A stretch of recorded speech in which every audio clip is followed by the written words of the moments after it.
नमस्कार. ठरलं तर मग ह्या मालिकेमध्ये आपण पाहत आहोत. इथे सुमनबद्दल सगळेजण बोलत असतात की सुमनने असं काय सहन केलं आहे की ज्यामुळे तिला इतका त्रास होत आहे. आणि त्याच वेळेला सुमन तिथे येते आणि मग सगळेजण गप्पा मारू लागतात की सुमन तुला बरं वाटते ना. सुमन म्हणते हो एकदम ठणठणीत आहे. तर इथे आज मी तर सांगू लागते की काकू तुझ्यासाठी ना सायलीने तुझ्या आवडीचा शिरा केला आहे, एकदम खमंग शिरा अनेक आपला पूजेला असतो तसा. तर तिथे आजी लगेच म्हणते हो ना, सायलीने तुझ्यासाठीच बनवलं आहे तर तू नक्की खा हां. मग ती म्हणू लागते की आज मला घरी जायचं आहे, पण कल्पना म्हणत असते की आपण सत्यनारायणची पूजा करूया, मग तू नंतर 2-3 दिवसांनी जा. पण ते म्हणते नाही, कधीतरी मला जाणंच आहे तर मला आता घरी जायलाच हवं.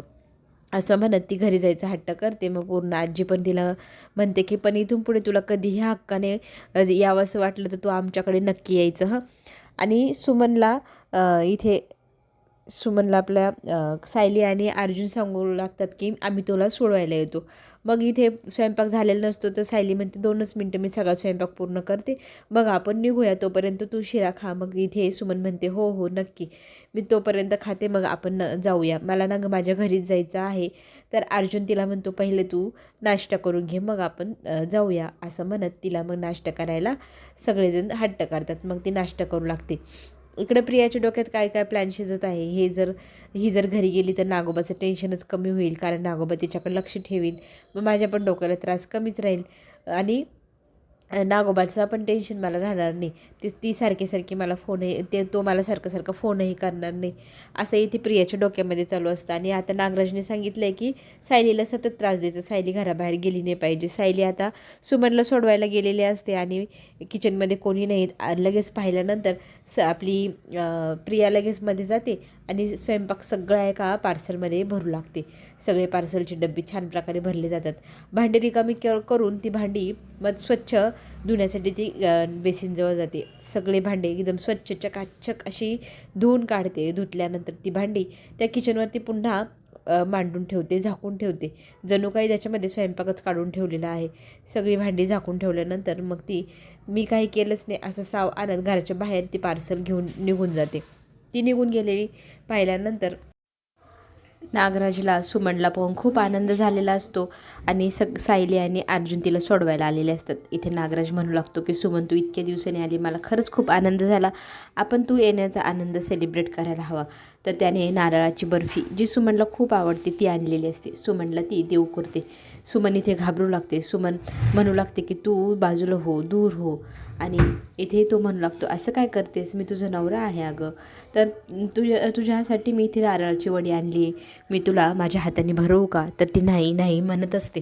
तर इथे चिडलेला नागराज तिला जबरदस्तीने खा खा म्हणत असतो आणि तिच्या तोंडाजवळ बळजबरी ती देव करत असतो, कोंबू लागतो. तर ती पटकन हाताने झटकरून इतकी जोरजोरात पॅनिक होऊ लागते, तिला पॅनिक अटॅक आला आहे असं सगळ्यांना वाटू लागतं. सगळेजण तिची ही अवस्था पाहून घाबरतात.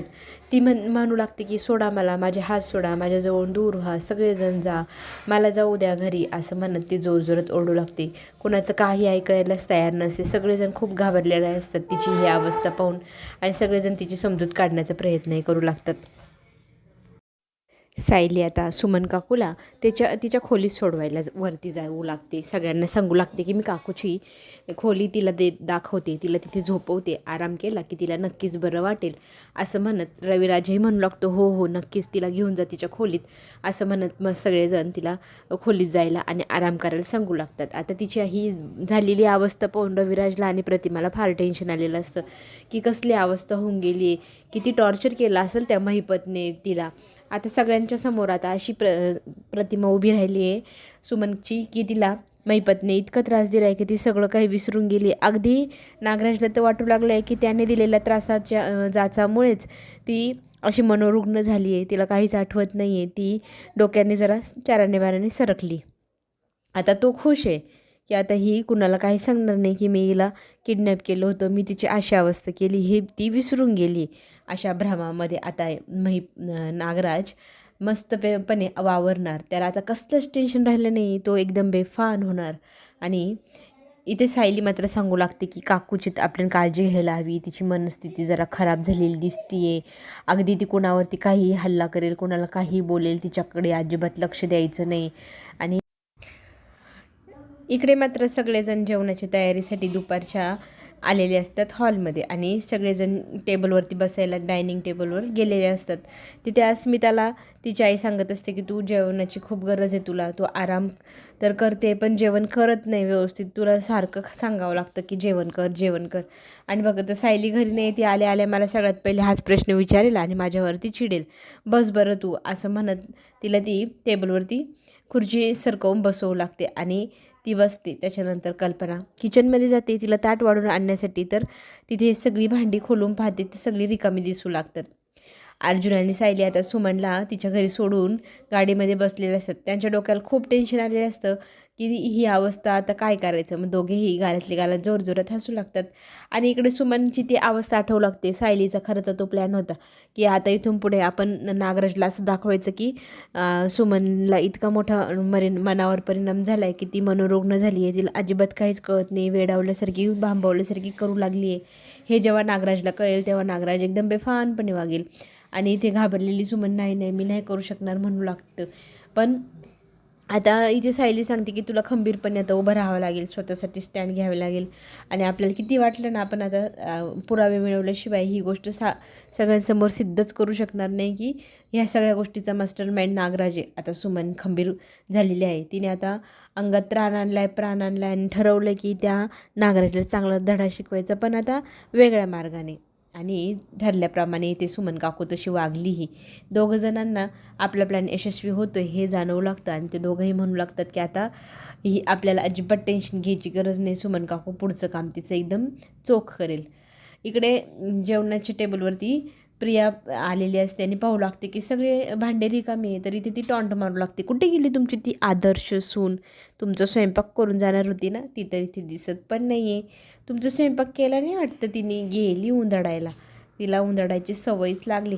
अशा घाणेरड्या भाषेत ती प्रिया सायलीबद्दल बोलू लागते. तर कल्पना इथे म्हणू लागते की चला आपण स्वयंपाक करायला घेऊया विमलला, आणि विमल लगेच म्हणते वरण भात लावू, हुसळ आहेच, आपण हुसळची भाजी पण करूया. कल्पना इतक्या तोरात सांगू लागते आणि किचनमध्ये जाऊच लागते. तितक्या सायली येते आणि प्रिया त्यांना सांगू लागते की तू स्वयंपाक बनवली नाही, तुझी सासू स्वयंपाक करते. तर ती विचारात पडते. तर ती ते म्हणू लागते की आई अजिबात टेन्शन घेऊ नका, मी 15 मिनटात जेवण तयार करते आणि सगळ्यात पहिले अस्मिताताईंना जेवायला देते. तरी ते तुझी बायको तर खूप घरातल्यांची काळजी घेणारी आहे असं म्हणत लगेच टॉन्ट मारू लागते प्रिया आपल्या अर्जुनला. अर्जुन म्हणू लागतो की तू नाही सांगायची गरज तिला, तिने काय करायला हवं आणि काय नाही, मग तू केलेला स्वयंपाक कुठे गेला असं म्हटल्यानंतर इथे भूत आलं होतं का प्रिया बोलताना बोलते. तर इथे सायली सांगू लागते की भूत नव्हतं आलं, चेटकीन आली होती, चेटकिनीने सगळा स्वयंपाक गायब केला आहे. पण काळजी करू नको, आपण लगेचच 15-20 मिनटात स्वयंपाक बनवून सगळेजण जेवायला बसू. असं म्हणता म्हणता सायलीने 15 मिनटात स्वयंपाकही केला, सगळ्यांना जेवायलाही वाढलं, स्वतःही बसली. प्रिया मात्र तोंड इचकून उभी राहिली. महिपतला भेटायला काहीही करून कुठल्याही शर्तीवरती इथे साक्षी गेलेलीच आहे जेलमध्ये भेटायला. तिथे आता महिपतने कानमंत्र दिला आहे, प्रिया आणि नागराजवर विश्वास ठेवू नको, ते दोघंजणं फ्रॉड आहे, त्यांनीच सगळा हा प्लॅन केला आहे आपल्या दोघांना अडकवण्यासाठी. सावध झालेली साक्षी आता ह्या दोघांना चांगलाच धडा शिकवणारच. पुढे आपल्याला हेही पाहायला मिळेल की प्रियाने कान भरले अश्विनचे की मी आणलेलं पार्सल इथे सायलीने लपवून ठेवले, मी ऑनलाईन पार्सल मागवलं होतं, तुला उपाशी ठेवण्याचा तिचा प्लॅन आहे. तरी ते विमल म्हणू लागते की त्यांना ह्या पार्सलबद्दल काहीच माहीत नाही, ते घरी पण नव्हते, ते पार्सल मीच घेतलं होतं आणि हे घ्या पार्सल म्हणत विमल ते पार्सल अश्विनच्या हातात देते. आणि ती सांगू लागते की मला अशी सवय नाही, सायली म्हणते कुणाला उपाशी ठेवायची, मी सगळ्यांना भरल्या घरात कधीही उपाशी राहू देणार नाही, घ्या तुम्हीही माझ्याकडनं जेवायला घ्या. आणि राहिला विषय उपाशी ठेवण्याचा तुम्ही माझ्या आरोप लावताना, हे सगळं तुमच्या बायकोने केले. तिने एक व्हिडिओ दाखवला ज्याच्यामध्ये सगळी भांडी रिकामी करताना इथे प्रिया दिसते आणि सगळं जेवण ती घराच्या बाहेर फेकायला घेऊन गेली. चला तर मग आपण पुन्हा भेटूया, धन्यवाद.